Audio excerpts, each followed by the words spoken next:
One of the topics I'm very, very passionate about is body safety for kids. Not only because I'm a parent, but because during graduate school I was a therapist intern and victim advocate at a sexual assault clinic. What we know is that 1 in 4 girls by the time they turn 18 is sexually assaulted or abused, and 1 in 6 boys by that age is sexually abused or assaulted. The thing with those statistics is that they are 60% underreported. So this happens way, way more than that. So it's a very, very important topic for you to discuss with your kids, yet it's also a very personal and uncomfortable topic for many people to discuss with their kids. In my video on parenting an introvert when you're an extrovert, I ended the video with a caution to parents about how we can cross a line that we shouldn't cross when we're pushing our kids outside of their comfort zone. So our kids have this natural inclination, unless they've experienced abuse or assault and people crossing those boundary settings or any other sort of trauma, they have this natural inclination of what's okay or not okay with them. But as parents, we can manipulate that boundary and stifle their intuition by forcing them into situations that can be confusing for them. It's one thing to give your kids the skills to ask for help when they need it, or to take care of themselves so that they can still feel good at a birthday party or whatever, or at school or any other social situation. It's another thing to make your child give a hug to Aunt Jenny or smile and come close to someone they just met.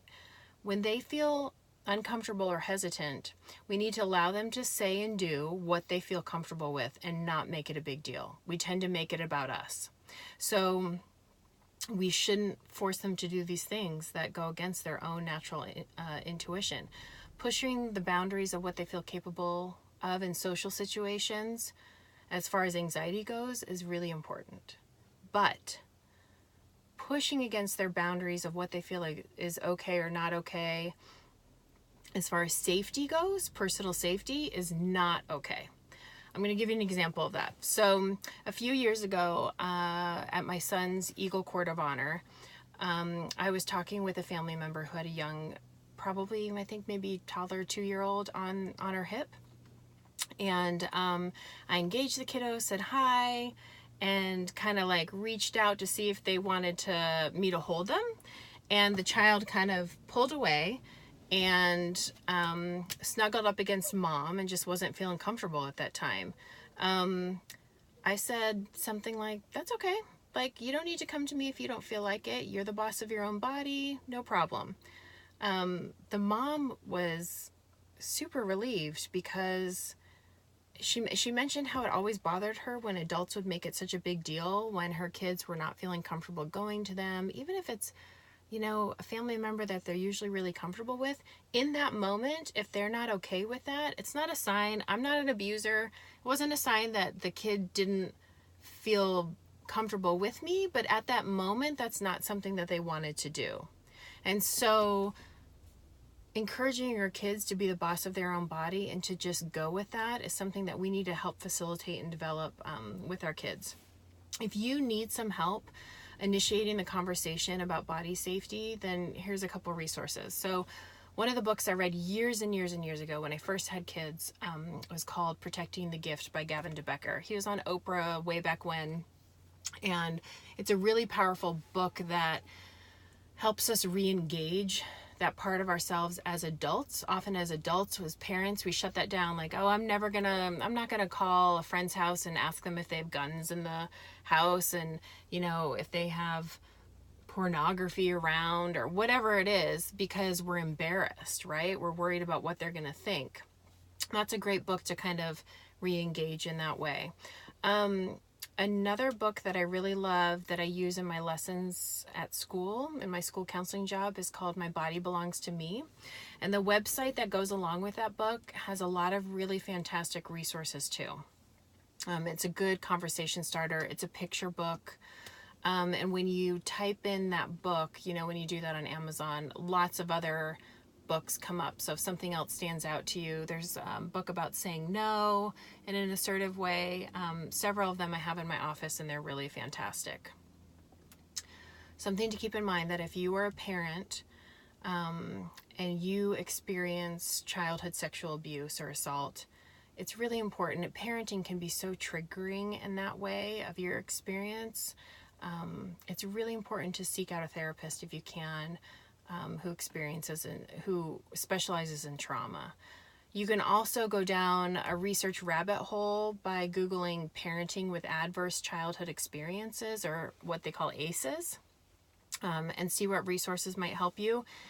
If your child experiences sexual assault or abuse, always believe them, okay?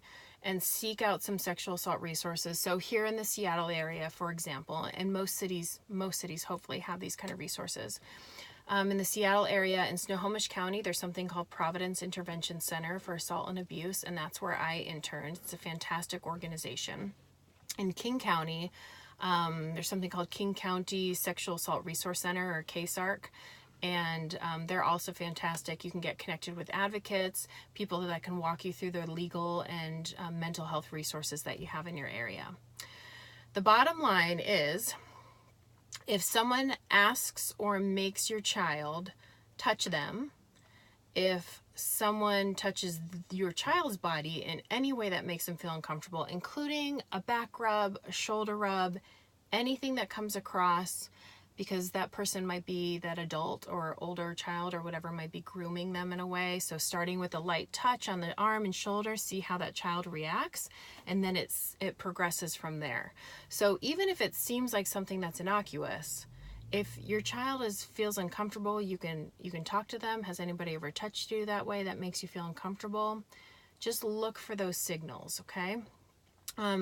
If someone shows your child pornographic images, or your child views something that's inappropriate, like sexual content, either in real life or images, that's all considered sexual assault and abuse.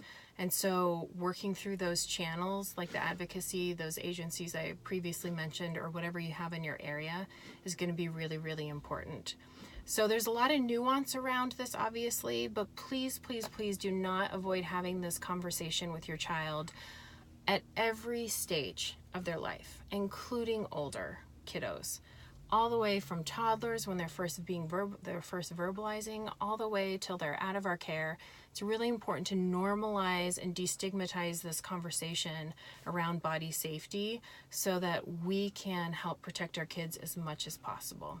Parenting is uncomfortable anyways, but there are a lot of really wonderful resources out there that can help you walk you through this topic.